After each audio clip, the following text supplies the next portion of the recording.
grace of God that we're here.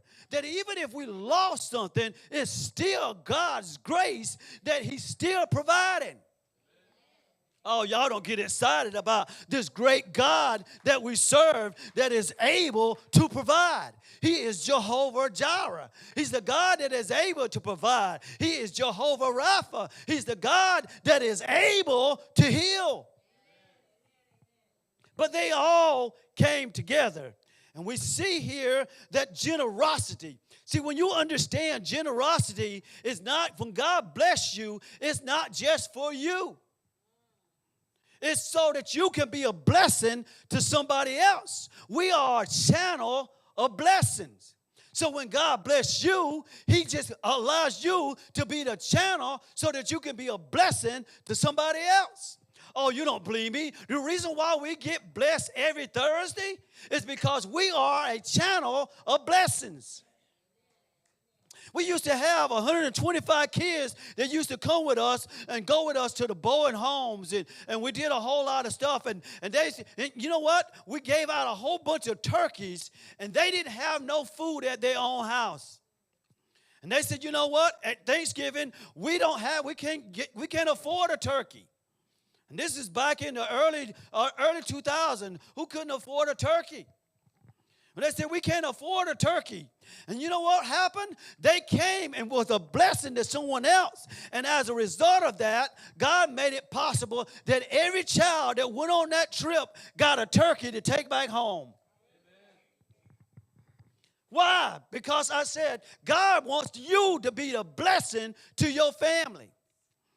They might think that you're the little knuckleheads. They might think that you're the hard-headed one that's not listening. But by you coming, being in the presence of God, God makes you be the blessing for your family. Oh, see, y'all don't understand. Do you not know that you are the blessings for your family? You don't believe me? Look around. Sometimes you'll find out that God is blessing you so that you can bless your family, so that you can bless someone else. When we give, it shall be given unto you. Pressed down, shaken together, running over. The more you give, the more he gives to you. And it's not about just the money.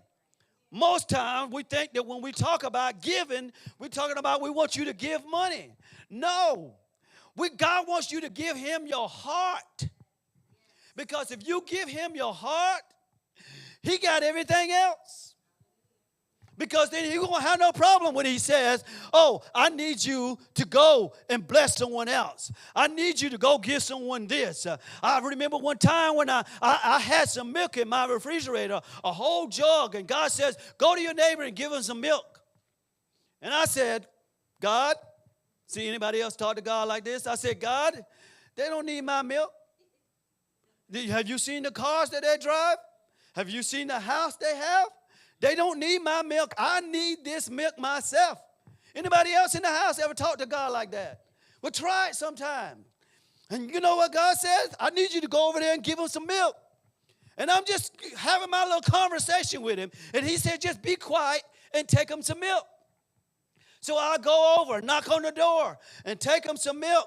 And the lady said, my husband is out of town, my car won't start, and my baby is crying, and we need milk.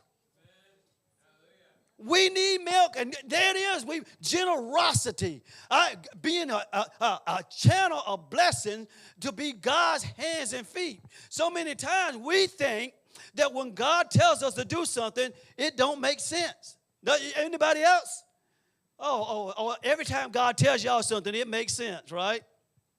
Sometimes God tells you to do something, and it just really don't make any sense. But see, my job is to be obedient. Because when we be obedient, God is just using you. God is just directing you. I remember so many times when, now I feel the heat.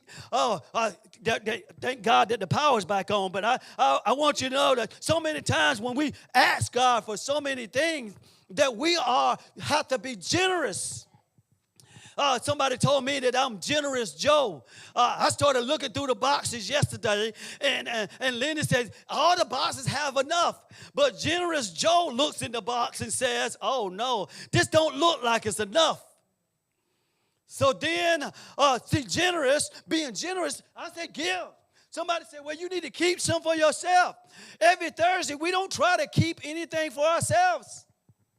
We give it all out. Trust in God that God is going to replenish it. And how many of you know that we serve a God that every Thursday He replenishes it? Every Thursday. He haven't missed a time. That's how you can count on our God. He's such an awesome God that loves us so much. He says, all you got to do is trust me. If you just trust and obey. See, we want to receive God's blessing, but we don't want to do what He says. See, your blessings is tied to your obedience. Let that sink in a little bit. Your blessings is tied to your obedience. Because, see, if God can trust you, if He can trust you with a little bit, He can bless you with a whole lot more. That's why He says that you have to be faithful over a little, and then He'll bless you with more. Oh, I remember my son, when he was younger, we would always give him money to go on a trip. And you would give him $20, and he would come back with $1. And the only reason why he came back with $1 is because we told him he had to bring some money back home. But see, he's being so generous that he would buy all his friends ice cream. He would do all of this stuff. And I said, well, the next time I had to specify how much money you need to bring back home. Because it's not so that you can just give it all away. But then when I started learning how he started building up that trust, then we could give him more money because we knew that he could handle it. It's the same thing about us. God wants to bless you, but can He trust you? Can He trust you? He says that if we are faithful, if we are good stewards,